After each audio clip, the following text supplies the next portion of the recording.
저번에 HID 특수부대 출신으로서 HID 특수부대 괴담을 들려주셨어요. 엄청 듣기 힘든 괴담이었는데 여러분들 그 편부터 먼저 듣고 이 영상을 시청을 해주시면 더 좋을 것 같습니다. 자, 일단 오늘 해주실 이야기는 바로 익사체를 건지는 사람들, 어떻게 보면 괴담에서는 악어라고 많이 알려져 있는 그런 직업을 하셨었고, 그 직업을 하시면서 또 여러 가지 일들을 많이 겪으셨다고 합니다. 바로 한번 들어보도록 할게요. 여보세요. 안녕하세요. 아이고, 안녕하세요, 두비님. 아이고, 브라보님. 오랜만에 예. 뵙는 것 같아요. 아니, 저는 뭐 매일 들어가지고, 저는 뭐. 아이고, 감사합니다. 자, 오늘 브라보님께서 또 찾아와 주셨고, 혹시 아드님 옆에 예. 계신가요? 아, 예, 지금 대기하고 있습니다. 바꿔주세요. 예, 잠시만요. 네. 안녕하세요. 안녕하세요. 몇 살이에요? 저 지금 6학년이에요. 6학년? 다 컸네. 네. 내라고? 삼촌 방송 알아요? 아, 네. 평소에 많이 듣고 있어요. 삼촌이 맨날 하는 거 뭐예요? 렛츠가! 기리십니다. 학교 다니면서 많이 힘든 점들이 있을 거 아니에요. 6학년 때 나도 힘들었거든요. 네. 근데 공부 열심히 하고, 아버지 말씀 잘 듣고, 어머니 말씀 잘 듣고, 가끔씩 안 들어도 돼요. 아시겠죠? 네. 네, 항상 파이팅! 네, 감사합니다. 아이고, 고마워요. 네. 귀여워. 아, 또 이렇게 양해해 주셔서 감사합니다, 두비님. 아니, 브라보님 네. 이제 아드님이신데 저한테 따로 요청을 해주셨거든요. 아드님이 이제 통화 한번 해보고 싶다고. 아, 예, 제가 부탁을 드렸습니다. 네, 그래갖고 너무 귀여우네. 렛츠가 길이 또 안 해, 애가. 이게 원래 이 채널을 네. 제가 구독을 하게 된 게 제가 구독을 해놓은 게 아니고요. 네. 우리 아들이 어떻게 하라는지 제 유튜브로 이거를 구독을 해놓고 그 사이트 하면 계속 틀어놔가지고 그걸 듣다가 지금 제가 이렇게 지금 참여를 하게 된 거예요. 아드님이 귀족이셨고 그 다음에 이제 후에 귀족님이 되신 거구나, 브라보님이. 아, 예, 그렇죠. 제가 아들 따라 들어오게 된 겁니다. 아주 바람직합니다. 네. 하여튼 이게 또 좋은 추억 만들어 주셔가지고 감사합니다. 아닙니다. 저는 또 제 채널에 오셔가지고 이렇게 또 이야기 들려주시는 게 너무 감사하죠. 네. 자, 그러면 오늘 브라보님 해주실 이야기가 일단은 괴담이나 이런 데에서는 익히 알려진 네임 자체가 악어라고 많이 알려져 있는데 정확하게는 어떤 명칭으로 활동을 하셨나요? 저희가 활동을 할 때는요, 이거 뭐 악어라는 표현은 쓰지 않았어요. 그냥 뭐 재난재해 구조 활동이라든가 아니면 실종자 수색이라든가 그렇죠. 뭐 그렇게 사용을 해왔고 저희끼리 얘기할 때도 그 표현을 쓰지 않는 것 같아요. 들어본 적은 없어요. 예. 근데 뭐 그런 활동을 하시는 분들이 비단 저희뿐만이 아니고 또 다른 그룹도 있고 다른 그렇죠. 분들도 계시기 때문에 거기서는 또 모르는 부분이라서 뭐 제가 안 쓴다고 해가지고 그거를 쓴다고 해서 잘못된 부분은 아니라는 거 그거 제가 먼저 말씀을 드리고 싶습니다. 자, 그러면 진짜로 익사체나 실종자분들을 수색을 하는 과정 속에서 괴담에는 익히 좀 금기사항 같은 걸로 많이 알려졌거든요. 뭐 일자로 서 있는 익사체에는 다가가지 마라 막 이런 얘기도 있고 혹시 그런 금기도 있나요? 실제로? 이제 그러한 실종자 수색하는 현장에서 이러한 행위만큼은 절대 하지 말아야으면 좋겠는 행위가 있어요. 이야기를 한 3가지 정도 준비를 했는데 네네네. 그중에 3번째 마지막 사연에 그 내용이 포함되어 있으니까 그때 한번 자세하게 제가 설명을 드리도록 하겠습니다. 알겠습니다. 일단은 다시 한번 또 하시기 어려운 말씀 해주셔서 감사드리고 바로 출발을 해보도록 할게요. 렛츠고! 기리십니다. 렛츠 기!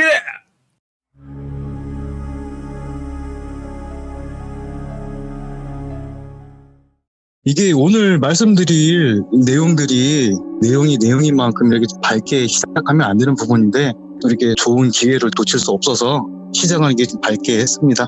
지금부터 제가 드는 이야기는 저희 좁은 경험을 바탕으로 이제 주관적인 시점 이야기입니다. 네. 다른 입장으로 접근이 되시는 분들이 있을 수 있거든요. 아까 제가 말씀드린 것처럼 네네. 뭐 예를 들어 뭐 수중 공사 등을 업으로 하시는 분들이나 뭐 그런 분들에 대한 접근성이나 입장 뭐 전문성 등에는 분명 다른 입장과 의견이 있기 때문에 그렇죠. 저의 이야기가 절대 일반화가 아니다라는 것을 먼저 밝혀두고 시작을 하겠습니다. 앞서 설명을 조금 드릴 부분이 있어요. 너희들은 뭔데 왜 그렇게 모여서 활동을 하게 되었냐? 활동의 시작이 궁금하실 수도 있는데 제 입장을 먼저 말씀드리겠습니다. 저희는 이제 HID, UDU, 공군의 OSI, 해병대의 MIU, 이게 옛날에 각 군에 소속되어 있던 공작부대예요. 다 다른 이름을 가지고 있고 또 프로젝트성을 띈 공작팀들을 다 묶어서 이제 특수임무 유공자 예우 및 단체 설립에 관한 법률이 대통령 특별법으로 제정이 되었고요. 정부에서 법이 제정되면서 공작원들을 공식적으로 인정을 하게 되었고요. 그 법을 바탕으로 대한민국 특수임무 유공자회라는 단체가 만들어집니다. 그리고 각 지역에 지부와 지회가 조직되어 있어요. 아마 귀족님들 중에서도 동네에서 또는 지나가는 차량에 대한민국 특수임무 유공자회라는 그 스티커나 간판을 보신 분들도 계실 거예요. 저희를 말할 때 특수임무는 그 북파 공작을 대신하는 법정 용어이고요. 저희가 이제 과거 산에서, 그러니까 저희가 산이라고 표현하는 거는 우리가 그 부대에 있었던 그곳을 저희가 산이라고 표현을 해요. 저희끼리는. 그 산에서 특수임무와 관련된 여러 기술들을 조금만 방향을 바꾸면 충분히 사회에 도움이 될 수 있는 것들이 있어요. 그 중에 접근성이 가장 용이한 게 해상활동이죠. 네. 그리고 저희가 그런 환경에서 익힌 잠수 기술을 활용해서 여러 해양 재난 재해 현장에서 활동을 하고요. 또 지자체들의 도움으로 잠수 장비들을 지원을 받기도 해요. 뭐 개인 장비로 활동하시는 분들도 적지 않고요.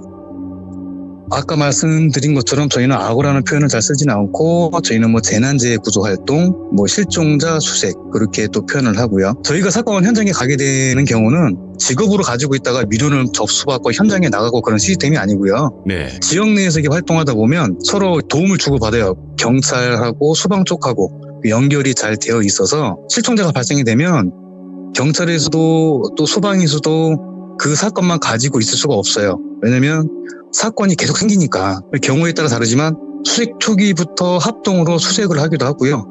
또는 뭐 저희가 투입이 되면 경찰이나 소방에서 수색 범위를 좀 줄이기도 해요. 왜냐면 아까 말씀드렸다시피 다른 사건이 계속 생기니까 예. 그 현장에도 나가봐야 되고 그 현장들도 또 챙겨야 되니까요. 이 활동들은 저희의 사회 봉사 활동이고요. 집행 예산은 뭐 지자체에서의 운영비하고 저희 사비로 구성이 돼요. 그리고 이렇게 또 현장하고 연결되는 경우가 관공서에서 이렇게 공문으로 의뢰를 하는 경우도 있지만 또 가끔씩은 개인적으로 연결이 되는 경우가 있어요. 뭐 실종자 주변에 있는 누군가가 저희를 알고 있거나 그렇게 되면 부탁을 받아서 저희가 수색을 하기도 하는 경우인데요. 네. 이럴 때는 실종자 가족 측에서 뭐 거마비 정도는 지원을 해주실 때가 있어요. 왜냐하면 저희도 숙식비라든가 기본적인 체류비 정도가 들어가니까 그건 또 그분들의 성이라서 너무 닿질 않아도 그분들이 불편해하세요. 그래서 그 정도 선에서 저희가 뭐 현장에서 지원을 받기도 하고요. 그런데 분명한 건 아닌 분들도 계세요. 그 비용을 받는 분들도 계신데 그렇다고 해서 그분들을 또 절대 비하하시면 안 돼요. 왜냐하면 그분들 또한 본인들의 생명을 담보로 움직이시는 거기 때문에 누구의 행동이 정당하다 아니다라고 판단할 영역의 문제가 아닌 거죠. 그거는. 보통 이 실종자가 발생하는 장소는 수색을 하기에도 환경이 최악의 조건이 많아요.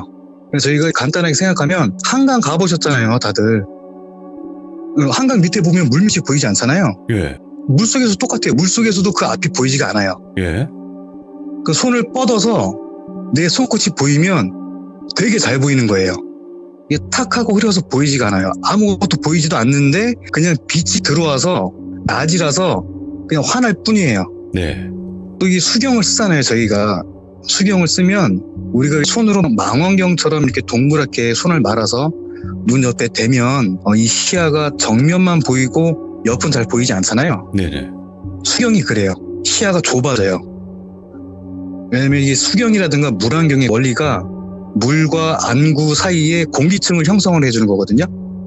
공기층을 형성을 해야 되기 때문에 공간이 생기고 그리고 수경 같은 경우에는 코를 덮어야 돼요. 우리가 수영장에서 쓰는 물안경은 눈만 가리게 되는데 우리가 그 잠수를 할 때 쓰는 수경은 반드시 코를 덮어야 돼요. 왜냐하면 오. 수심에 들어가게 되면 수압 때문에 마스크가 압착이 된다거나 아니면 사실 들어가면 시야에 의존하기보다는 손끝의 감각을 의존하는 경우가 많아요. 왜냐면 잘 안 보이니까 손으로 이렇게 더듬어서 이렇게 수색을 하는 경우가 많고, 그리고 바닥도 잘 보이지 않기 때문에 저희가 내려가다 보면 어디가 바닥인지 몰라서 이제 촉감으로 아니면 그 몸에 와 닿는 그런 느낌으로 바닥에 닿는지 아니면 바닥에 떴는지 그런 거를 그렇게 느껴야 되는 경우가 많아요. 그리고 보통 잠수를 하는 게 우리가 흔히 기본적으로 아는 그 스킨 스쿠버라든가 뭐 그렇게 알고 계시는 개념이 맞는데, 이런 것들이 우리가 레저로 접근하게 되면 2인 1조로 페어를 이렇게 정하는 게 원칙이에요. 왜냐면 내가 가지고 들어간 장비, 뭐 호흡기라든가 그런 것들이 고장이 나면 물론 여분을 또 가지고 있지만 그 두 가지가 다 작동이 안 되는 경우가 실제로 있어요. 저도 그랬었으니까. 그러면 저랑 페어를 맞췄던 다른 내 페어의 그 호흡기를 같이 사용을 해가지고 상승을 해서 비상 상황을 이렇게 극복을 해야 돼요. 오. 근데 우리가 수색을 할 때는 지금 말씀드린 것처럼 어차피 들어가서도 내 손끝도 잘 보이지 않기 때문에 페어가 의미가 없어요. 뭐 어차피 보이지가 않으니까. 그래서 개별적으로 따로따로 움직이게 되고, 따로따로 개별적으로 움직이는 다이버들의 안전은 배 위에서 배를 운전해 주시는 분이라든가 아니면 텐더 혹은 비상 다이버가 대기를 하고 있다가 밑에서 우리가 공기를 소비를 하면 우리가 들여 마시고 내뱉는 공기가 수면 위로 상승을 하게 되어 있어요. 네. 그리고 상승을 하는 공기는 공기방울이 크게 터져요. 그럼 그 공기방울을 보고 아, 요 밑에 다이버가 있구나, 아, 저기 다이버가 있구나, 그렇게 위치를 파악을 하게 되는 거죠. 그러다가 만약에 어떠한 사고가 일어나서 올라오는 공기가 올라오지 않는다, 그럼 사고라고 간주가 되면 위에서 보트 엔진을 우리가 훅갓이라고 하는 게 있어요. 웅웅웅 이렇게 훅갓이를 준다고 하는데 네네. 그 소리가 들리면 무조건 다 상승이에요. 사인이니까. 그래서 이게 상승을 하면 뭐 얘기를 해주겠죠. 아니면 저기 지금 기포가 올라오지 않는다. 아니면 배 위에 대기하고 있던 비상 다이버가 기포가 올라오다가 올라오지 않는 곳에서는 바로 투입이 돼가지고 그 지점을 바로 재수색을 해야 되는 거죠. 네. 안전장치를 그렇게 해놓는 경우가 대부분이에요. 보통 이렇게 수색 상황은 그렇고요. 이제 한 3가지 정도의 상황을 말씀을 드릴게요. 2008년도에 사건이 하나 터져요. 동네에 사람으로 인해서 좋지 않은 의도로 접근을 해서 이제 두 학생에게 몹쓸 짓은 한 후에 한 친구는 야산에 유기를 하고 한 친구는 모하천에 많이 훼손된 상태로 유기를 합니다. 예. 이제 그 현장에는 저희뿐만이 아니고 그 해병대 전후회에서도 많은 분들이 오셔서 같이 수색을 해주셨고 수습도 같이 하셨고요. 그리고 이 사건이 장기 미제로 빠질 뻔했던 사건이었는데 우연히 예비군 훈련을 하다가 야산에 유기된 그 친구를 먼저 이렇게 발견하게 되면서 그래도 수사가 진척이 되어서 범인을 잡게 되었고 예. 그 범인을 잡아서 취재하는 과정에서 나머지 한 친구가 하천에 유기됐다라는 그런 자백을 받아낸 다음에 그렇게 투입이 된 사건이거든요. 네네. 그래서 수색을 하다가 먼저 선배님들이 그 하천 가 쪽에 수풀에 떠있던 일부분을 먼저 수습을 해요, 저희가. 근데 이제 떠있던 부분들이 있고 떠있지 않은 부분들이 있어서 떠오르지 않는 부분들은 다행히도 거기가 수심이 깊지 않아서 저희가 손으로 더듬어서 이렇게 수색을 이어갔는데요. 예. 진척이 잘 없었어요. 뭐 잘 찾아지지가 않았어요. 그리고 그 하천은 바다 쪽으로 조금씩 계속 흐르는 중이라서 수색 범위를 설정하는 데도 어려움이 많았고요. 경찰 관계자가 오셔서 뭐 이런저런 이야기를 하는 중에 이 법인이 입을 열지 않는데요. 범행 자체는 인정을 하는데 예. 이제 우리가 원하는 수색을 위해서 수색 장소라든가 아니면 훼손된 범위를 물어봐도 자꾸 말을 바꿨다가 뭐 이런 얘기했다가 저런 얘기했다가 이렇게 뭐 협조를 안 해준대요. 그래서 저희가 남은 부분을 수색하는 거에 있어서 이제 어떤 이 부피라든가 뭐 그런 것들을 설정을 좀 해놓으면 수색 범위가 좀 원활해지니까 그런 부분들을 저희가 막 부탁을 드려도 그런 것들이 수사 단계에서 잘 나오지가 않으니까 저희가 수색할 때 참 어려움이 있었는데 그래서 저희가 그때 그 상황에서 되게 좀 감정이입이 돼요. 되게 화가 나니까 저희가 그 경찰 분하고 얘기한 게 데리고 와서 똑같이 훼손해서 이렇게 같이 하고 그 따라가서 찾으면 되지 않겠냐고. 응? 그런 현장에서도 감정이입이 되는 거예요, 저희가. 예. 화나지. 예, 현장에 있으면 되게 좀 그래요. 화도 나고 그런 감정이 같이 가긴 하는데 어쨌든 이 남은 부분도 수습을 해야 되잖아요. 수습을 하는 과정에서 이게 누가 시키지 않아도 이 속으로 계속 울프게 돼요. 누구야, 집에 가자.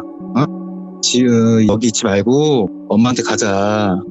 아저씨들 안 아프게 조심해서 안아줄 테니까 엄마한테 가자, 엄마 기다려, 이렇게 계속 읊어요. 예. 이제 좀 나오라고. 근데 물은 계속 흐르니까 저 밑에 쪽에 더 이상 떠내려가지 않게 포크레인으로 뚝을 쌓았어요. 네. 뚝을 쌓아서 결국은 그 뚝에 다른 어떤 부분은 찾았고요, 다행히. 오, 근데 예. 최종적으로 한 부위는 결국 찾지 못했어요, 마지막까지. 그래서 기사에도 잠깐 나왔었는데 그 아버지가 장례라도 운전하게 이렇게 치러주지 못해가지고 되게 속상해 하셨던 그런 것들을 알고 있고요. 그런 사건이 일어나면 유가족들의 삶이 아니게 돼요. 뭐 맞아요. 당연히 그렇겠지만.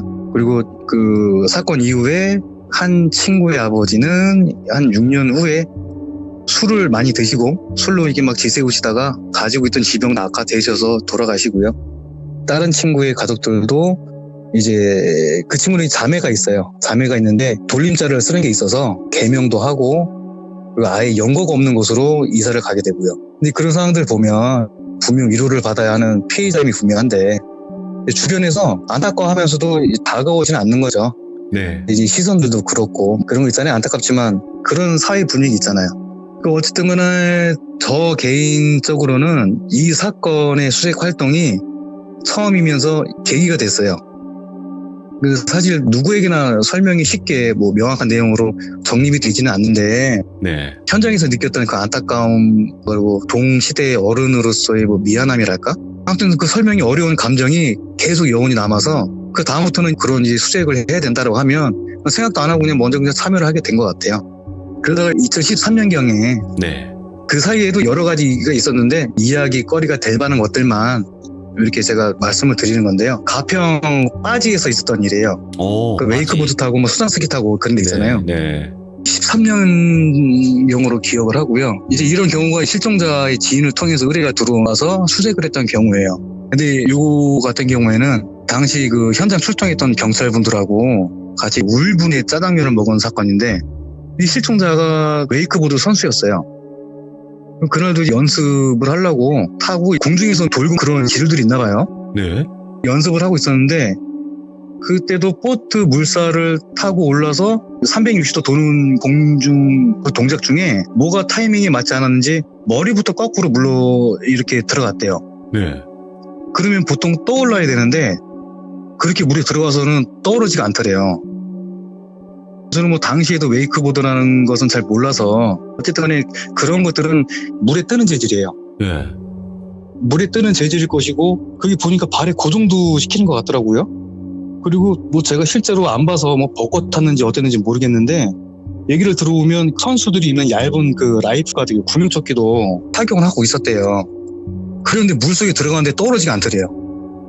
그게 말이 되냐. 보드도 양성이고 조끼도 입었는데 어떻게 안 뜰 수가 있냐. 근데 뭐 경찰분들도 관계자들한테 들은 얘기가 그게 다니까. 근데 저희가 수사를 한 건 아니잖아요. 예. 그래서 실종 지점 안내 받아서 대략적으로 유속 확인하고 시간 단거리 계산하고 뭐 오차 범위 대략 잡고 해서 후배들하고 내려갔어요. 이 수심을 탔어요. 그렇게 이제 공기통 하나를 비우고 올라오니까 뭐 짜장면 시켜놨다고 이거 먹고 좀 쉬었다가 오후에 다시 이제 들어가세요.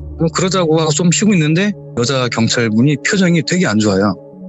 근데 원래 그 경찰분들은 현장에서 감정 표현을 그렇게 잘 하지 않으시거든요.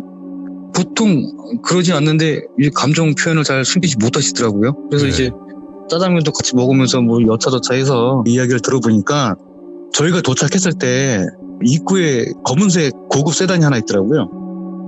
그리고 왠지 그 차 주인일 것 같은 이제 좀 복부인 것 같은 여사님께서 진한 화장에 예. 선글라스 끼고 바지 2층에 의자에 되게 날도 더웠겠지만 막 이렇게 나른하게 뭐 그렇게 앉아 있더라고요.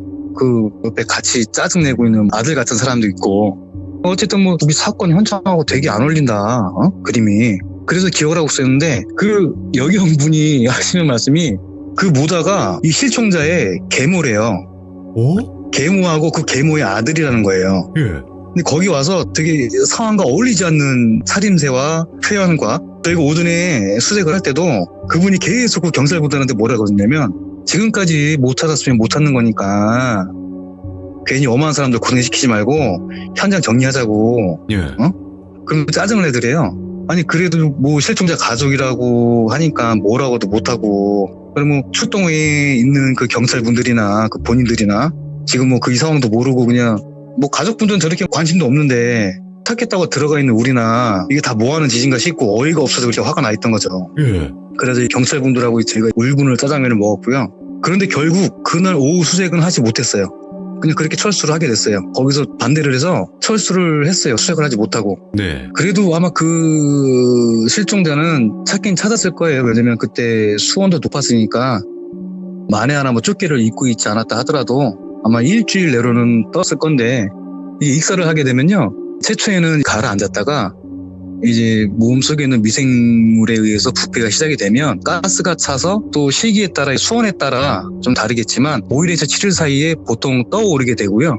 그리고 그 시기가 지나면 다시 가라앉게 되는데 다시 가라앉으면 발견하기가 상당히 어려워지게 되는 거죠. 가평 같은 경우에는 밑에 청평댐이 막고 있고 댐에서 뭐 방류를 특별하게 하지 않는 이상이라고 하면 그냥 떠오르게 되면 아마 발견은 분명히 했을 거예요. 근데 사실 그 현장에서도요, 뭐 그렇게 열심히 찾는다고 해도 이렇게 수색해서 발견되는 경우는 생각보다 많지 않아요. 그게 이런 표현이 괴리가 있기는 한데 정말 발견되면 운이 좋은 거라고 그렇게도 얘기를 하니까요. 아니 못 찾는 경우도 되게 많아요, 사실. 그래서 뭐 그 선수는 발견이 됐겠지만 장사는 잘 치렀는지는 모르겠고요. 누군가의 소중한 목숨이지만 뭐 가장 가까워야 할 사람들의 귀찮음이라는 거. 그런 거 보면서 참 그날 수색을 하면서 되게 찝찝했어요. 오면서도 못 찾기 성과는 없었지만 그래도 이게 좀 의미가 있나 그때는 좀 회의감이 느껴지더라고요. 아이고. 그러니까 뭐 참. 그런 경우도 있어요. 그러니까는 귀족분들은 조심하셔서 오래 사셔야 됩니다. 아이고. 여러 일들이 많네요. 진짜로. 이게 참 그래요. 이게 없어진 사람이 실종이 됐다는 거는 사람이 죽은 건데 죽은 사람도 안타깝긴 하지만 그럼으로 인해서 발생되고 파생되는 여러 가지 부류의 여건들이 있을 건데 그중에 저희가 악어로 하는 거, 이제 실종자 수색이라 하는 거 그런 것들도 그렇게 해서 활동하게 되는 부분들인데 그런 활동을 하면서도 성과가 있든 없든 그 시간들이 좀 의미가 있고 뭐 그래도 그 활동만으로도 그 가족들한테 조금 위안이 됐으면 좋겠는데 이러한 경우들이 생기면 허탈하죠. 저희가 그렇다고 비용을 받고 갔던 부분들은 아닌데 이 시간을 할애해서 의미가 있을까라는 정도로 이렇게 좀 허탈한 경우도 있어요. 야, 그러면 이게 이제 두 번째 이야기였을 것 같고 또 다른 마지막 세 번째 이야기가 있겠죠? 마지막으로 이제 안타까운 이야기인데요. 예. 2009년도에요. 귀족 여러분들도 이거 잘 들으셔서 물 조심하시고 내 생명도 그렇고 또 남아있는 식구들에게도 상처 주지 않게 조심하셨으면 좋겠습니다. 20살 초반이에요. 실종자가. 유학 중이었고 방학을 맞이해서 귀국을 해요. 그래서 아버지가 그 딸내미하고 5학년인가 6학년짜리 초등학생 조카를 포함해서 강원도 모 계곡으로 여름 휴가를 갑니다. 네. 며칠 전까지 비가 많이 내려서 네. 현지인 이야기를 들어보니까 물살이 셌대요. 그래서 계곡 옆에 모래밭에서 어른들은 자리를 깔아놓고 음식을 드시고 있었고요. 그리고 초등학생짜리 조카하고 그리고 그 실종자 딸내미는 물가에서 이게 물놀이를 하고 있었대요. 근데 이 계곡이 있잖아요. 물살이 불어나는 계곡은 여러분들이 생각하시는 것보다 물살이 되게 세고요. 훨씬 위험해요. 네. 내 힘을 조금만 벗어나면 절대 되돌리지 못해요. 계곡에서는 특히나. 초등학생 조카가 놀다가 구명조끼를 입고 있었는데 얕은 데서 놀다가 조금씩 이제 깊어지잖아요. 깊은 데 들어가고 싶고 조금씩 들어가다가 물살이 휘말려서 조금씩 떠내려가기 시작한 거예요. 근데 같이 놀던 누나가 그 딸이 그 아이를 잡으려고 손을 뻗고 또 조금씩 내밀다가 본인도 못 나갈 것 같으니까 살려달라고 외친 거예요. 아빠를 부른 거예요. 그 사이에 조카는 이미 떠내려가기 시작했고요. 설명한 이 짧은 순간을 아버지가 이미 다 보고 있었대요. 처음부터. 그래서 이미 딸한테 달려오고 있었대요. 잡으려고. 그렇게 아버지가 물에 첨벅첨벅 들어가서 손을 뻗으니까 딱 한 뼘 정도가 닿지 않더래요. 딸 손에. 그래서 빨리 나가서 긴 막대기 같은 거 좀 구해야 되겠다 해가지고 그걸 구해서 와가지고 갖고 와서 나무를 뻗었는데 그게 또 딱 한 뼘 정도가 안 닿더래요. 그 딸 손에. 그 다시 나가서 더 긴 걸 찾으려고 하는데 이제 떠내려가기 시작하는 거죠.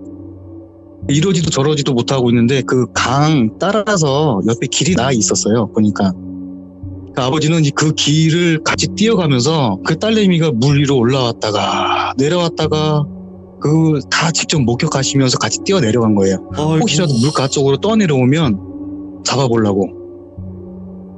그 손끝에서 놓친 그 딸을 그렇게 옆에서 없어지는 장면을 끝까지 본 거죠. 내려가면서. 그 어느 순간 내려가니까 이게 떠오르지 않더라는 거예요. 그게 저희가 가기 2일 전인가 3일 전인가 그래요. 예. 저희가 내려갔어요. 이틀인가 3일 후에.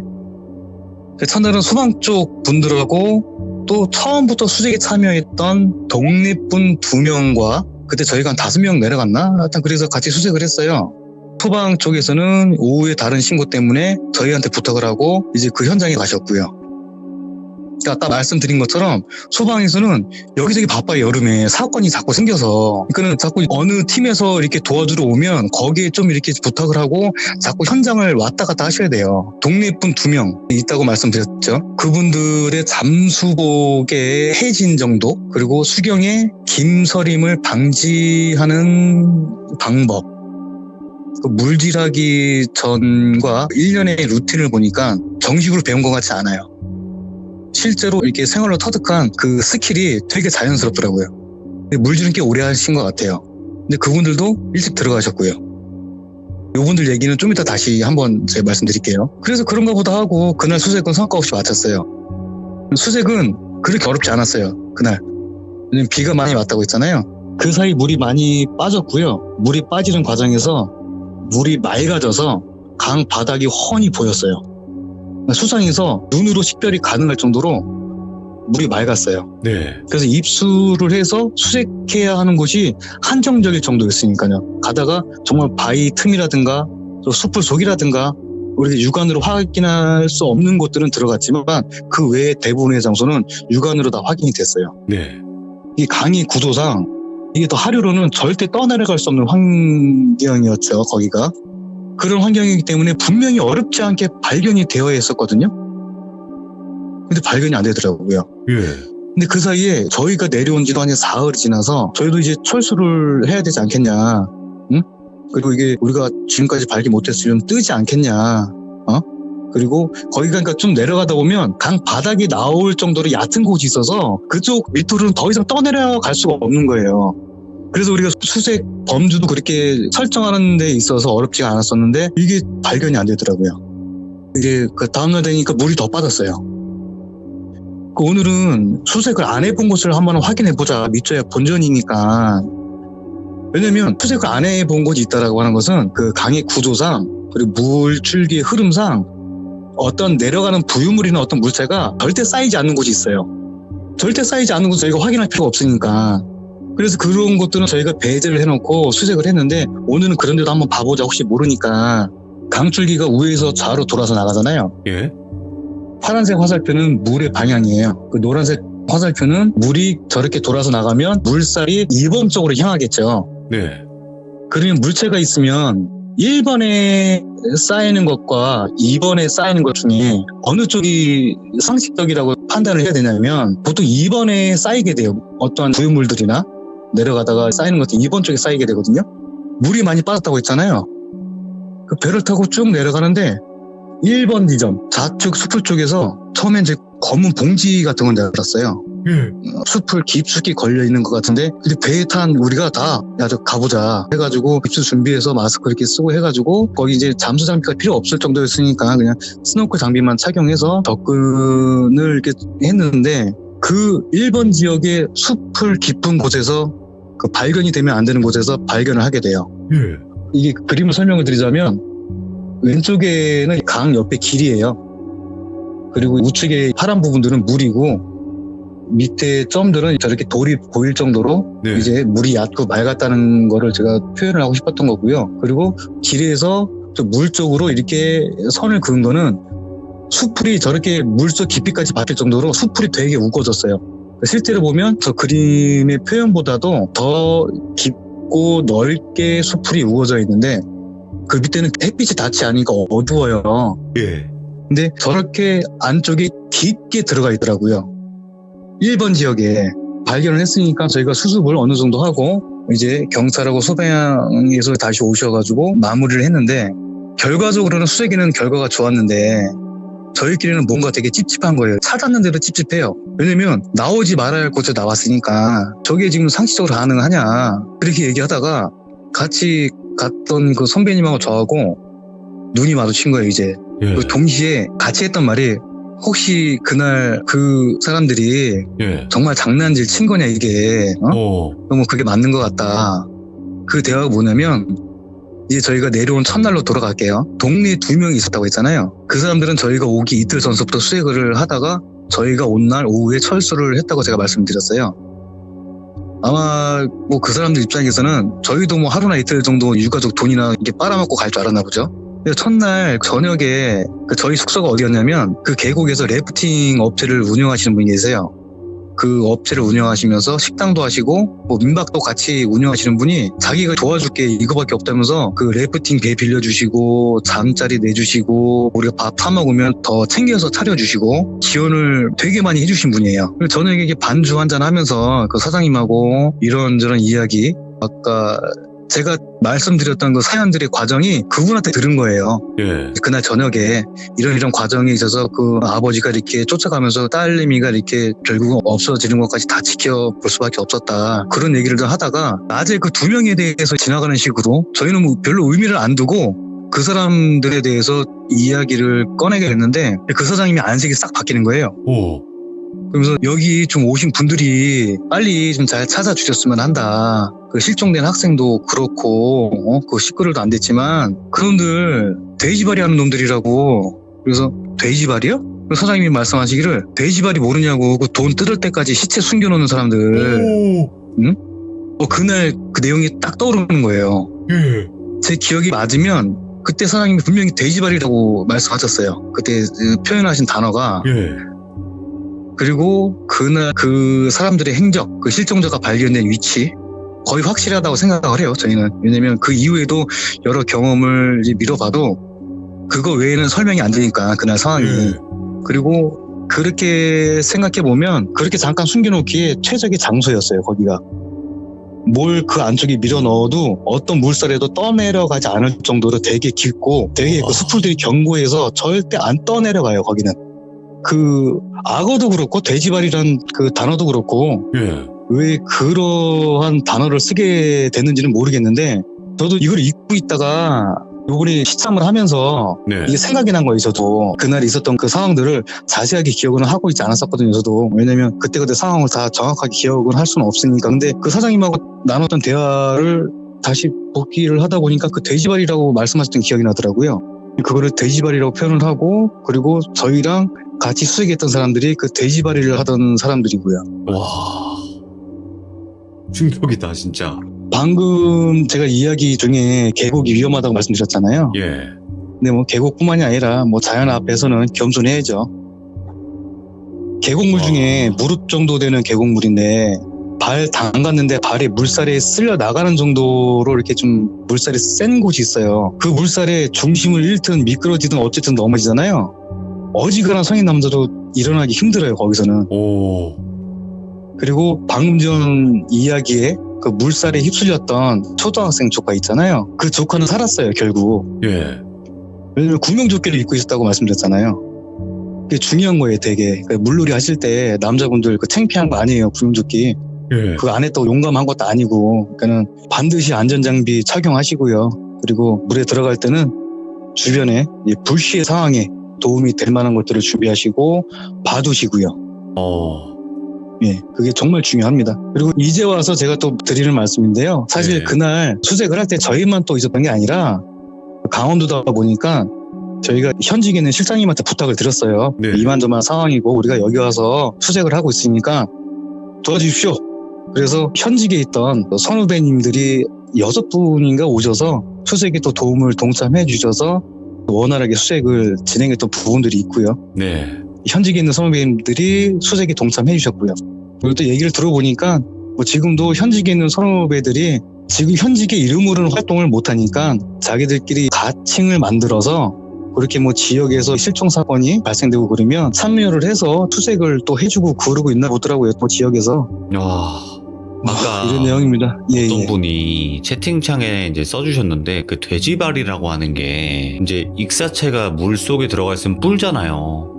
예. 그러면 그 손 자체도 돼지 발처럼 되게 땡땡 불어서 그때까지 냅둔다고 해가지고 돼지발이라고 하신다고 하더라고요. 그래요? 어, 그 설명이 좀 일리가 있는 것 같네요. 예. 들어보니까. 근데 제가 아까 말씀을 드렸다시피 그 단어가 어떻게 생겨난지는 저는 정확히 모르겠어요. 와, 근데 이게 그 뜻이면 진짜 너무 소름 끼치는데? 그 소름 끼치는 사람의 행동이죠. 와, 이거 사람이 진짜 무서운 거네요. 그러면 브라보님, 예. 지금까지는 어떻게 보면 좀 유가족 분들이 계시는 안타까운 사연들이었지만 혹시 예. 잠수를 하시면서 아니면 지인분들이나 같이 활동을 하셨던 분들 중에서 물귀신을 목격을 하시거나 혹은 이거는 하면 안 된다라는 또 금기사항도 있으시면 개인적인 거라도 좀 알려주시면 더 좋을 것 같긴 해요. 제가 수색을 했던 그 환경에서는요, 이게 물귀신을 볼 수가 없어요. 왜냐면 너무 탁해서 보이지가 않아요. 이게 물귀신이 있었어도 보이지가 않을 정도로 예. 열악해요, 환경이. 그래서 그런 부분들은 모르겠어요. 저나 네. 주변에 있는 분들이 그런 얘기들은 딱히 없었고요. 네네. 그리고 금기사항 비슷한 거는 네. 수색을 하다가 발견을 하면 바로 조치를 거의 안 하고요. 예. 저희가 휴대하고 있는 장비 중에 낚시 릴 같은 게 있고, 네. 그리고 우리 야구장 가면 이렇게 길게 공기 넣어서 이렇게 땅땅땅땅 부서지는 거 있잖아요. 네. 그 응원할 때 쓰는 거. 그런 거 비슷한 게 있어요. 내가 지금 정확하게 이름을 모르겠는데 발견을 하면 우리가 다시 올라왔다 내려가야 돼. 왜냐면은 그 인양을 하기 위한 장비들을 계속 갖고 다닐 수가 없으니까 네. 발견을 하고 위치를 특정해 놓은 다음에 올라와서 그 다음에 필요한 것들을 갖고 내려가서 조치를 취하게 되는데, 그러면 다시 올라왔다 내려가는 과정 중에 다시 포인트를 놓칠 수가 있어서 아까 제가 말씀드린 그 공기를 넣는 공기 주머니에 릴을 묶어서 공기를 거기다 주입을 해요. 그러면 그 공기가 차서 위에 쭉 떠오르면 위치가 포인트가 되겠죠. 네. 그러고 나서 바로 작업을 진행을 하시는 분들도 계신데, 그러니까 저희가 그런 얘기가 있어요. 내려갈 때 기본적인 원칙이지만 음주하지 말라고, 술 먹고 내려가지 말라고. 근데 간혹 어떤 분들은 발견을 하면 올라와서 출발할 때 술을 갖고 타세요. 예. 발견을 하면 올라와서 술을 드시고 내려가세요. 그래서 원래는 원칙적인 금기로서는 들어가기 전에 음주를 하면 안 되지만, 네. 그분 입장에서는 원활하게 수색을 마무리 지으려면 이제 알코올의 힘을 빌리는 그런 경우도 있긴 있어요. 예. 예. 그런데 그게 모르겠어요. 그런 원칙을 금기를 어긴다고 해서, 금기라는 거는 어기면 어떤 대가를 치러야 되는데, 이건 좀 다른 얘기지만 누가 그러더라고요. 자꾸 그렇게 좀 그 실종자들 보거나 그러면 꿈에 나타나거나 아니면 무슨 잠자리를 설친다거나 그러지 않냐고. 제가 좀 우스갯소리로 얘기한 게, 아니 내가 그래도 도와주려고 도와줬는데 나타나가지고 괴롭히는 거 잘못된 거 아니냐고 제가 이렇게 웃으면서 얘기를 하고 넘어간 적도 있거든요. 네. 그 외에는 금기사항이랄까 뭐 그런 거에 대해서 저희가 딱히 이렇게 설정을 해두지는 않아요. 왜냐면 그렇게 되면 활동하는 거에 대해서 반경이 너무 좁아지기 때문에. 맞아요. 근데 아주 기본적인 건 있어요. 네. 우리가 강화를 하거나 다이빙을 하거나 수색을 하거나, 저희가 옛날에 뭐 산에서 훈련할 때도 우리가 허리가 아프다, 뭐 어깨가 아프다, 뭐 어디가 부상이 있다, 그런 이유로 절대 열애가 되질 않거든요. 근데 되게 단순하게 어젯밤 꿈자리가 뒤숭숭하다. 오. 아주 단순하게요. 네. 확인도 안 되는 거예요. 어젯밤 꿈자리가 뒤숭숭합니다. 그는 묻지도 않고 열애예요. 와. 절대 저희 철칙이 있어요. 우리가 나와서 네. 수색할 때도 전날 꿈자리가 뒤숭숭하다, 뭔가 좀 깨름직하다, 그럼 절대 물에 들어가지 않아요. 오. 예. 뭐 그런 부분들인 것 같아요. 그렇지. 근데 이것도 어떻게 보면 미신이거나 그럴 수 있겠지만 그렇게 꿈을 꿨다고 얘기를 했던 사람이 그날 사고가 많다거나 이런 또 데이터가 있었을 거예요, 분명히. 그런 것도 있을 수가 있고요. 네네. 또 이제 물속에 들어간다는 게 자칫 작은 실수 하나에도 생명이 왔다 갔다 할 수 있는 상황이라서, 네. 이제 뭐 미신이면 미신이라고 할 수 있겠지만, 사실 뭐 저희가 안에 있을 때도, 뭔가 산에 있을 때도, 산에서 나와서도, 사회에서도 그런 부분들을 그냥 철칙처럼 지키는 이유는 항상 그 위험한 상황에서 최대한의 리스크를 줄이기 위해서, 전날에 꿈이 뒤숭숭하다거나 그런 부분들이 있으면 절대 저희는 강요하지 않아요. 뒤숭숭하면 들어가지 말아라, 참여하지 말아라. 지금도 저희가 1년에도 수차례씩 모여서 뭐 경북이나 강원도에 가서 활동 외로 또 감을 유지를 해야 되니까 그래서 자체적으로 훈련도 이어가고 있어요. 뭐 2박 3일, 3박 4일씩 모여서 네. 훈련도 하곤 하는데, 그때도 마찬가지예요. 마찬가지고 전날에 꿈자리 뒤숭숭하고 그런 게 있으면 절대 참여를 못하게 해요. 참석을 못하게 하고. 확실히 그게 있는 것 같아요. 그러니까 브라보님도 그렇고 이 일을 하려면 물귀신을 계속 보면 일을 못 하겠죠. 그렇죠. 예. 네, 결국에는 저도 궁금했던 점들이 있었어요. 아니 이런 일들을 많이 하면 이런 뭐 귀신이라든지 이상 현상들을 좀 많이 겪지 않으시냐 이렇게 질문이 대부분 오는데 오히려 현업에 있으신 분들은 그런 걸 안 겪기 때문에 계속 근무하시는 분들이 많다는 거거든요. 그리고 또 실제로 대화를 하다 보면 다들 무덤덤해요. 무덤덤하고 또 이게 이런 거에 맞는 체질이 좀 있는 것 같아요. 그렇죠. 왜냐면 저희 다 같은 출신이라 하더라도 이거를 되게 꺼려 하시는 분들도 있고 이거를 그냥 저처럼 조금 편하게 접근하는 사람들도 계시고 이거는 출신이라기보다는 사람에 따른 성향의 차이도 있지 않나. 그런 것 같습니다. 맞아요. 아이고 진짜 오늘 브라보님이 어떻게 보면 참 무거운 주제였어요. 이야기 자체가 어쩔 수 없었어요. 왜냐면 익사체나 실종자를 이제 수색하시는 거였기 때문에 어쩔 수 없이 또 실제 사건들이 발생을 했고 그 이야기에서 무거운 점이나 또 안타까운 점 이런 점들도 많았는데 오늘 브라보님께서 정말 조심조심하게 이야기를 해주신 것 같아요. 제가 봤을 때 정말 공들여가지고 조심조심 이야기 해주셨는데 진짜 너무 감사합니다 브라보님. 예, 오늘 저번보다 조심스러운 게 전에는 그냥 제 부대 이야기였지만 보안에 관한 상해를 하더라도 그냥 내가 맘만 먹으면 그냥 20년 지난 얘기니까 맞아요. 제가 그냥 다 터뜨리면 돼요. 예? 그거는 재미삼아 우리가 넘길 수 있으니까.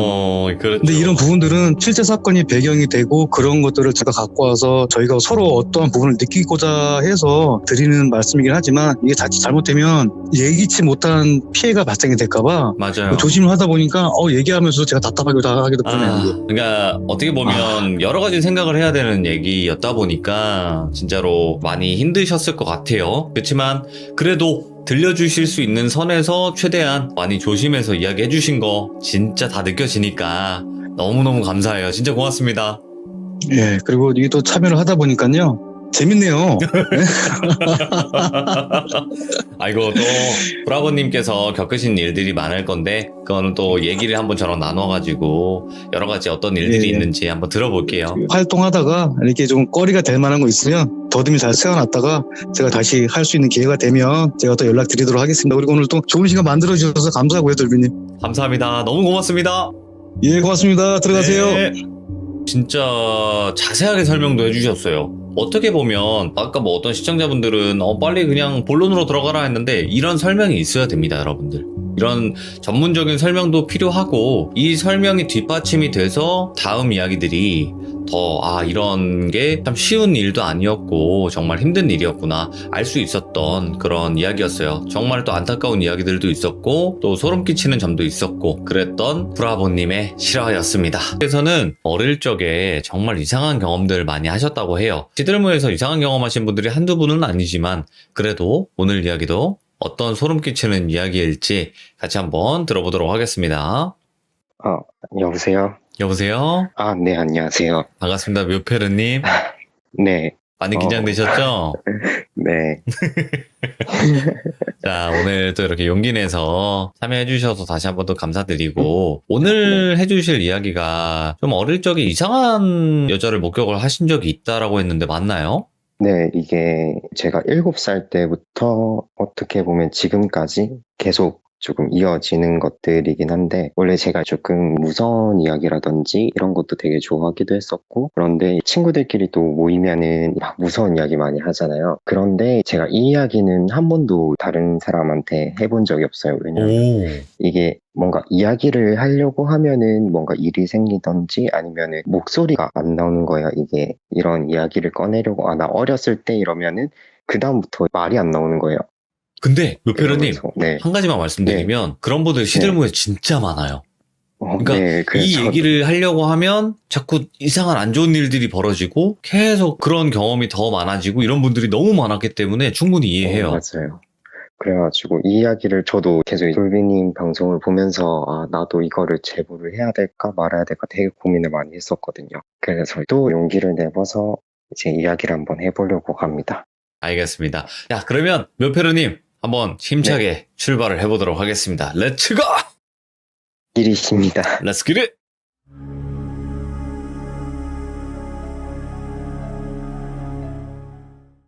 이거는 제가 지금까지 겪은 일들을 조금 축약을 해서 어렸을 때부터 이야기를 해드릴 텐데요. 제가 어렸을 때는 정말 좀 활발한 성격이었고 조금 눈치가 빨랐어요. 어렸을 때부터. 눈치가 조금 빨랐었는데 제가 7살 때 일이 시작이 됐었어요. 7살 때 시작이 됐었는데 제가 위에 누나가 있고 밑에 남동생이 있는데 그때는 유달실이 어머니가 저를 좀 좋아하셔가지고 저만 밖을 많이 데리고 다니셨거든요. 예. 그래가지고 어머니가 그 차를 몰고 가시고 제가 조수석에 앉아 있었는데 건물 위로 어머니가 뭐를 가지러 가신다고 하시면서 제가 차에 혼자 있었는데 사람들이 막 지나다니는 거 막 구경하고 있었어요. 그런데 여자 한 명이 싹 지나가더니 저랑 딱 눈이 마주쳤었거든요. 예. 딱 눈이 마주치고 슬금슬금 다가오는 거예요. 그러면서 창에 손을 탁 대면서 입모양으로 안녕이라고 하시는 거예요. 뭐야? 이게 사람은 아니었어요. 그때는 어렸어가지고 되게 친절하신 분이구나 생각을 하고 제가 끄덕끄덕 이랬는데 갑자기 차문을 달그닥 거리는 거예요. 오, 예. 나한테 인사를 해줬고 이 사람이 나한테 뭔가 할 말이 있는 것 같다. 그래서 문을 제가 열었어요. 네. 이렇게 제가 차문을 딱 열었는데 그대로 그 방지턱이라고 하나요? 차 도로에 세워두면 보도블럭에 모서리가 있잖아요. 네. 그쪽에 이마를 찍은 거예요. 그대로 이마를 찍고 딱 올려다 봤는데 여자가 저를 보면서 깔깔깔깔 거리면서 웃는 거예요. 안녕했던 여자가? 네. 저는 딱히 그때는 아픈 것도 없었고 예. 그래가지고 저 여자가 웃으니까 나도 웃음이 나더라고요. 그래서 까르르 까르르 거리고 있었는데 그때 이미 저는 이마가 다 찢어져가지고 뼈가 보이는 상태에서 피를 철철 흘리고 있었고 그 상태로 어머니가 내려오시는데 차 주변에 사람들이 막 모여있으니까 애 혼자 있는데 왜 저기 사람들이 모여있을까 무슨 일 있나 해가지고 오시니까 제가 어머니를 발견하고 엄마다 하면서 막 손을 흔들었는데 이마가 다 찢어져가지고 피가 막 흐르고 있는데 제가 막 까르르 까르르 거리고 있으니까 어머니는 이게 무슨 일인가 해가지고 너무 충격 받으셔가지고 바로 병원으로 데려가셨고 와. 그때 스무 바늘을 꼬매면서 흉터가 아직까지 안 없어지면서 어렸을 때부터 어머니가 계속 제 이마 흉터 보면서 자책을 좀 많이 하셨었거든요. 네네. 그래서 이거 내가 너를 혼자 두지만 않았어도 이런 일이 없었을 건데 그런 식으로 많이 말씀을 하셨는데 그러고 나서 중학생까지는 별 일이 없었어요. 네. 중학생까지는 별일 없이 일반 애들과 똑같이 자라왔었는데 저희 집이 2층이었고 1층에 무당집이 있었거든요. 예. 근데 그분이 조금 유명하신 분인지 모르겠는데 뭐 사람들이 좀 많이 왔다 갔다 하셨어요. 이렇게 무당집이 있었는데 제가 원래 집에 있는 걸 좀 싫어하고 그때는 가족을 좀 싫어했어가지고 그때는 집이 좀 험해가지고 외박이 안 됐었거든요. 네네. 그런데 중학생 때는 조금 반항심이 있잖아요. 외박이 왜 안 되냐? 그럼 알겠다 이러고 제가 10시, 11시쯤 집에 들어갔다가 한 새벽 1시, 2시쯤에 다시 집을 나가요. 예. 그러면은 어머니가 니는 어디 가냐 이 시간에 외박 안 된다 하지 않았냐 이러면은 나는 집에 어제 들어왔고 오늘 아침 일찍 나가는 거다. 그러니까 신경 쓰지 마라 이러면서 나가고 이런 식으로 많이 했었거든요. 사춘기. 네, 그때는 좀 많이 반항심이 심했던 시기여가지고 그런데 어느 날 집에서 학교 등교한다고 내려가고 있었는데 그 무당 아주머니가 현관에 나와 계신 거예요. 네. 제가 2층에서 딱 내려오면은 저를 그때부터 계속 주시하다가 제가 아파트 입구 쪽으로 나가려고 하니까 저보고 아야 잠시만 기다려봐라 이러더만 저보고 누가 니를 부르던지 누가 인사를 하던지 그게 모르는 사람이면 그 사람이 주는 것도 받지 말고 아는 척도 하지 말고 그냥 가라 이렇게 말씀을 하시는 거예요. 예? 그런데 그게 무슨 말인지 저는 도저히 이해가 안 되는 거예요. 나보고 뭐 이상한 소리 하네 이러면서 등교를 하고 있는데 그 다음 날인가 제가 또 등교를 하는 시간에 폐공터가 하나 있거든요. 등교하는 길에 보면. 근데 거기 입구에서 어떤 여자가 가만히 저를 쭉 보더니 눈이 한번 마주쳤어요. 뭐야, 여자가 거기 왜 있어? 그게 이제 조금 이른 시간이어가지고 제가 새벽에 나간다고 했잖아요. 예. 이제 새벽에 나가는데 그때가 한 새벽 4시, 5시 이쯤이었거든요. 그 시간에 옷도 조금 기괴했던 게 위에는 빨간색이고 밑에는 검은색 긴 치마를 입고 있었거든요. 예? 근데 머리가 축 늘어져 있는데 눈만 딱 보이는 거예요. 제가 그렇게 막 지나가는데 계속 눈이 마주치니까 저보고 씩 웃으면서 안녕 이렇게 하는 거예요. 그때 소름이 확 돋는 거예요. 아, 나 저 여자 어디서 봤다. 어디서 봤지? 어디서 본 것 같은데 기억은 너무 안 나고, 그러고 무시하고 가려고 하는데 너무 무서우니까 바닥을 보고 그냥 가고 있었어요.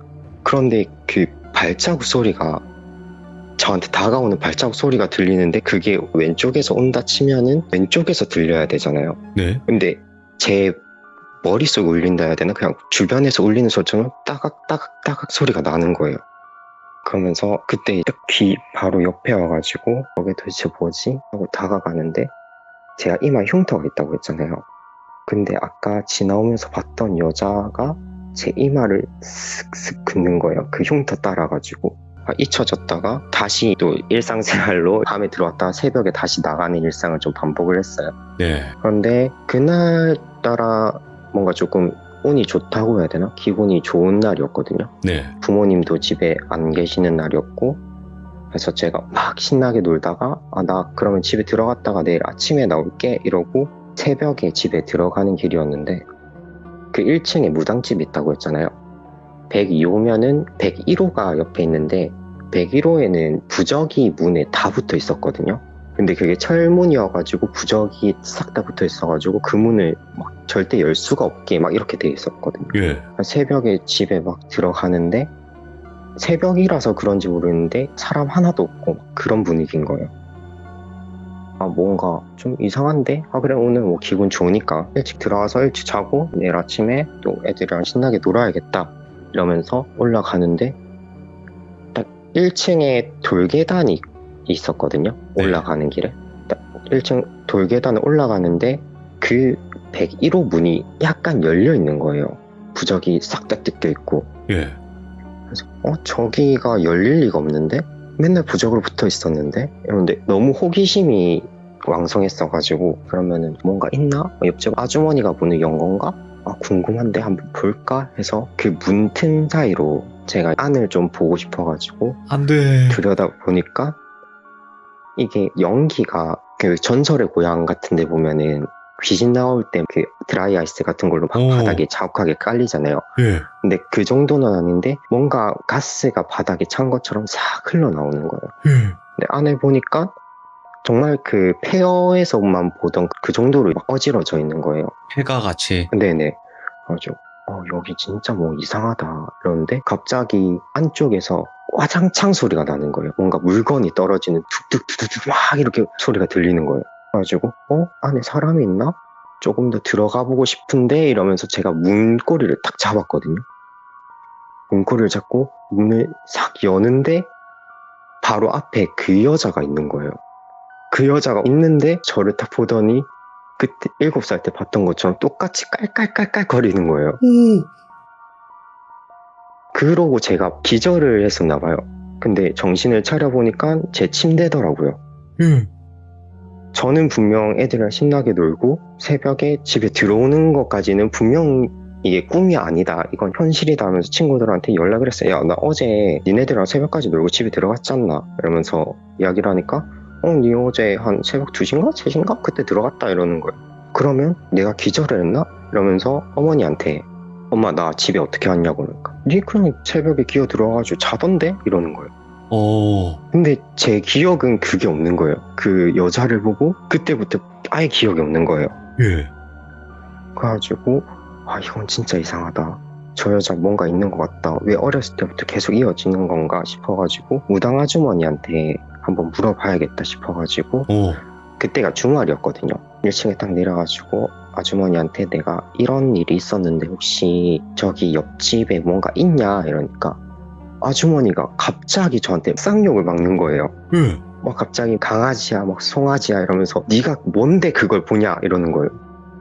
네가 저거 부적에 손댔냐고. 그러니까, 아니요, 한 번도 손댄 적이 없고 그냥 어제 집에 들어오는데 다 뜯겨있고 문이 열려있었다. 그때 봤는데 내가 봤던 그 빨간색 티에 검은색 치마 입은 여자가 나보고 깔깔깔거리며 웃더니 그대로 나는 기억이 없다 이러니까 막 역정을 내시면서 저보고 진짜 2번 다시 그런 일이 있어도 들여다보지도 말고 관심도 갖지 말라고 하지 않았냐. 혹시나 그 여자가 또 나와가지고 얘한테 뭔가를 주던지 아니면 니를 아는 척해도 니는 그거를 끝까지 무시해야 된다 이러는 거예요. 와, 예.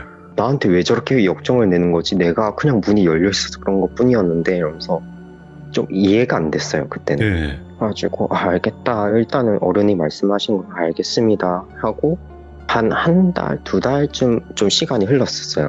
시간이 흐르고 제가 또 밤에 들어갔다 새벽에 놀러가 나가는 막 그런 생활을 하고 있는데 그 새벽에 제가 딱 친구들을 만나러 나가고 있었거든요. 네. 그 폐공터를 또 지나고 있었어요. 어차피 애들이랑 모이는 곳은 학교에서 주로 모였어가지고 학교로 가야겠다 이러고 막 지나가는데 안 봐도 느껴지는 그런 게 있잖아요. 네. 뭔가 내 시선은 분명 정면인데 주변이 보인다 해야 되나 그냥? 그 폐공터 입구를 지나는데 그 폐공터 언덕이 조금 져 있어가지고 밑으로 들어가야 되거든요. 공터를 들어가려면. 그런데 그 내리막길 딱 끝에 그 여자가 있다라는 게 너무 느껴지는 거예요. 아 근데 도대체 저 여자가 뭘까? 하면서 그때도 호기심을 좀 못 이겨가지고 안 돼. 아 그래도 혹시나 내가 이게 또 착각일 수 있다. 난 무섭지 않다. 한번 보자. 이러면서 제가 입구 쪽으로 좀 갔어요. 그런데 입구에 딱 갔는데 아무것도 없는 거예요. 아 역시나 그냥 내가 조금 요즘 이상해가지고 그 여자를 좀 다시 보니까 이게 좀 무서워서 그랬나 보다. 아, 아무것도 없네 이러는데 그 아까 언덕 밑에 여자가 있었던 것 같다고 했잖아요. 네네. 근데 그쪽에 빨간 색깔 복주머니 같은 게 떨어져 있는 거예요. 거리가 있었는데 그게 딱 눈에 들어오는 거예요. 그래서 뭐지? 혹시 돈이 들어있나? 싶어가지고 살 내려가지고 그거를 집어서 애들이랑 놀러 갔었거든요. 그때 친구들이랑 조금 오토바이를 좋아할 때여가지고 오토바이를 막 타고 놀고 있었는데 친구들이랑 그때 과자랑 이런 걸 먹으면서 이야기를 하고 있는데 나 오늘 오다가 이거 주웠다라면 복주머니를 보여줬어요. 그 친구가 뭔데 한번 열어보자 이러는 거예요. 안 돼. 근데 이런 거는 함부로 여는 거 아니랬다. 그냥 주워가지고 부적 삼아가지고 들고 댕기려고 이러니까 친구가 야, 그냥 그럴 거면 내도 이러는 거예요. 근데 그때 당시에는 제가 가지고 있는 것보다 친구가 훨씬 더 우선순위가 되다 보니까 그래 너는 어차피 죽은 거고 필요 없으니까 네 가져라 이랬어요. 주고 한 이틀인가 3일 있다가 또 오토바이를 막 타고 애들이랑 가고 있는데 그 병원을 지나고 있었거든요. 병원을 지나가는데 병원 옥상에 토토로에 보면은 나무정령 있잖아요. 까딱까딱 거리면서 예? 그러는 나무정령 같은 생김새가 계속 그 고개가 따닥 따닥 따닥 따닥 돌아가고 이게 180도 돌아오면 다시 타락 하면서 또 원상복귀 되는 게 반복이 되는 게 보이는 거예요. 저게 뭐지? 이러면서 시선이 그쪽으로 좀 고정이 돼 있었거든요. 그래서 멈춰가지고 친구고 니들도 봤냐고 저 옥상에 뭐 이상한 거 있었는데 봤냐 이러니까 아 자기네들 못 봤다고 본 적 없는데 이러더라고요. 그래서 아 내가 요즘 진짜 뭐 이상한데 이러고 있는데 제가 먼저 출발을 하고 친구가 뒤에 따라오고 있었어요 애들이. 근데 갑자기 제가 부적을 줬다는 친구 있잖아요. 그 친구 야 세워봐 이러는 거예요 갑자기. 그래가지고 애들이 가쪽으로 막 세웠어요. 왜 이러니까 야 혹시 네가 봤던 게 고개가 180도 돌아가면서 까딱거리는 게 맞냐 이러는 거예요. 이러니까 야 오늘 그냥 들어가자 이러는 거예요. 왜? 이러니까 그냥 아무 말 하지 말고 그냥 오늘 들어가자. 오토바이 여기 세워놓고 그냥 들어가자 이러는 거예요. 애가 이럴 애가 아닌데 뭐지 싶어가지고 알겠다 이러고 제가 이제 그냥 애들이랑 택시 잡아가지고 들어가자 이러는데 자기는 조금 더 타다 들어가겠대요.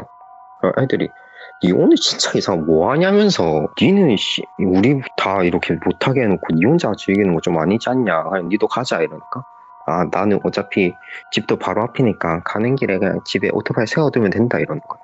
저 좀 이상한데 싶어가지고 그러고 알겠다 하고 우리가 들어갔어요. 들어갔는데 그 다음날 걔가 사고를 당해서 죽었거든요. 그 애들이 그 소식을 아침에 학교 가니까 선생님이 걔 이름이 영이었거든요. 저희들 다 불러가지고 니네 어제 봤냐고. 네 이러니까. 혹시 니네 오토바이 같이 타지 않았냐고 이러니까. 그때는 이제 오토바이 탄 건 아니고 그냥 애들끼리 모여가지고 같이 놀았었다 이러니까. 근데 집에 들어가는 그 입구에서 교통사고 나가지고 즉사를 했다고 하시더라고요. 근데 그 이야기를 들으니까 제가 부적을 줬던 게 생각이 나는 거예요. 혹시 나 때문인가 싶은 거예요. 걔가 죽은 게. 예. 그래가지고 그거를 제가 무당 아주머니한테 한 번 더 이야기를 했어요. 내가 병원 오토바이 타고 가다가 이런 걸 받고 친구한테 부적도 줬었는데 그때 말씀하셨던 게 혹시 이런 거냐 이러니까 아주머니가 그것까진 잘 모르겠다. 근데 아무거나 주워가지고 그런 거를 누구한테 전달하는 것 자체가 잘못된 건데 예. 그래 네 잘못은 그냥 그걸 죽은 거고 그걸 준 것뿐이다. 걔가 죽은 거는 천명의 그까지인 거다 이렇게 말씀을 하시더라고요. 근데 저는 계속 그게 안 잊혀지는 거예요. 네. 걔가 말했던 거라든지 그리고 내가 봤던 거 그 부적을 준 것 자체가 내 잘못인 것 같고 그런 거예요. 그래서 그때부터 조금 제가 이런 미스테리라든지 귀신에 대한 거를 조금 공부를 해야겠다. 내가 모르면은 이런 거를 피해를 줄 수 있겠구나 싶은 거예요. 그때가 중2였는데 중3 올라가서 제가 부산 친구들이랑 좀 많이 친했었거든요. 제가 네. 사는 곳은 경남 김해라는 곳이고 부산까지는 버스 타고 왔다 갔다 하면은 한 1시간? 이렇게 걸리는 거리였거든요.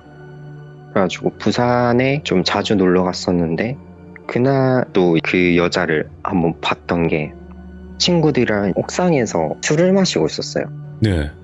제가 정말 친했던 여자 둘이랑 저희 남자 친구들 3명 해가지고 총 5명 옥상에서 막 술을 마시고 있었는데 아파트 옥상에 보면 건너동이 보이잖아요. 맞아요. 건너동이 보이는데 거리가 그렇게 멀진 않았거든요. 그런데 그 까딱까딱 거리는 그거를 제가 봤다고 했잖아요. 그게 난간에 서서 까딱까딱까딱 다라락 탁 이런 소리가 들리는 거예요. 예. 술을 마시다가 이게 뭐지? 나 취했나? 싶었는데 유심히 봤어요. 저게 내 친구를 죽였던 그건가? 하면서 계속 유심히 보는데 그 옷 입고 있는 것 자체가 제가 봤던 그 여자인 거예요. 위에 빨간색 티에 검은색 치마를 입고 있는 그 여자가 고개가 까딱까딱까딱 탁 하고 드르륵 거리는 계속 그러고 있는 거예요. 그냥 제가 너무 소름이 돋아가지고 애들 보고 야 저기 건너편에 혹시 보이냐고 나만 보는 거냐 아니면 니네들도 보이냐 이러니까 친구들이 건너편 보더만 취했냐고 저기 아무것도 없다고 이러는데 저희 눈엔 계속 보이는 거예요.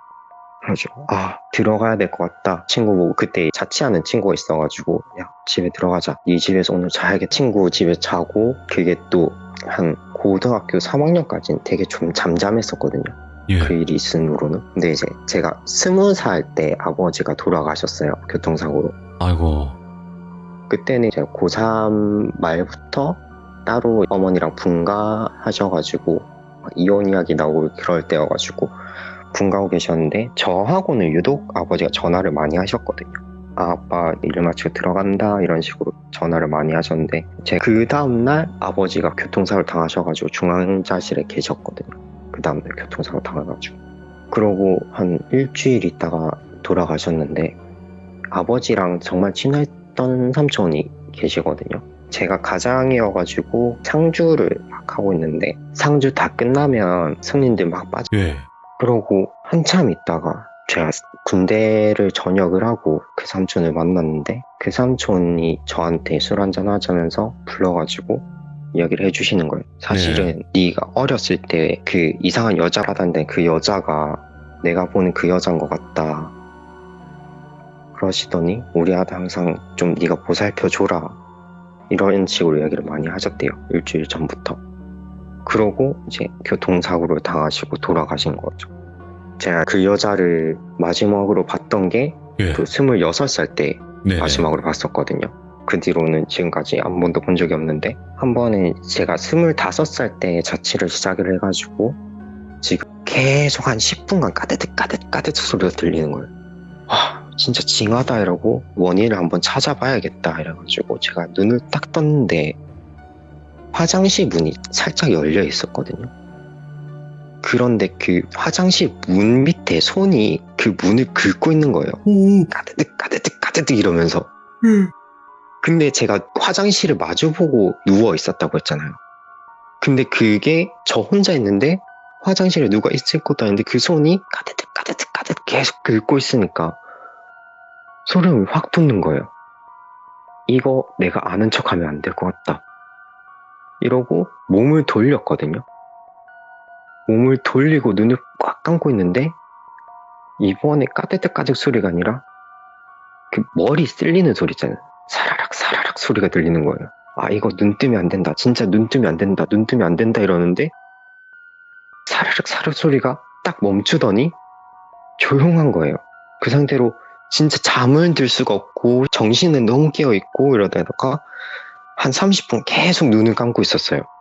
그런데 아, 이제 좀 조용한 같다 하고 눈을 살 떴는데 검은색 치마가 앞에 탁 내려 있는 거예요. 와. 그걸 보는 순간 아, 그 여자다라는 생각밖에 안 드는 거예요. 아, 다시 눈을 감아야겠다 생각을 하는데 이게 눈이 안 감기는 거예요.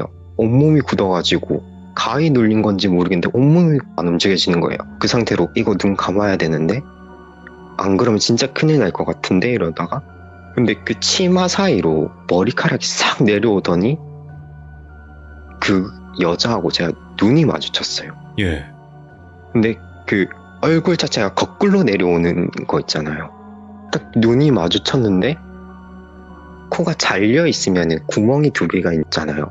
그쵸. 근데 눈이 진짜 파여 있었고 코도 잘려 있고 입만 화장한 것처럼 빨간 거예요. 그 상태로 한 1분간 눈을 계속 마주치고 있다가 그 여자가 히히 이러더만 사라지는 거예요. 그게 제가 그 여자를 마지막으로 봤던 건데 그 일 있은 후로는 도저히 그 집에 못 살겠는 거예요. 그래서 계약기가 그때 한 반년 남았었는데 아, 저 이사 가야 될 것 같다, 뭔가에 들어가야 될 것 같다 하면서 그냥 집 월세랑 보증금 그냥 다 드리고 바로 나왔거든요. 예. 이제 그게 제가 마지막으로 봤던 그 여잔데 이야기는 일단은 여기까지고요. 그러면 류표현님 네. 이 귀신이 왜 따라다니는 건가 이걸 혹시 알아보신 적은 없어요? 네, 그거를 알아보려고도 했었는데 그 무당 아주머니한테 예. 물어볼까도 했었는데 제가 아버지가 돌아가신 이후로는 그쪽으로 발걸음 자체를 안 하게 되는 거예요. 지금도 솔직히 찾아가면은 그 자리에 계시더라고요.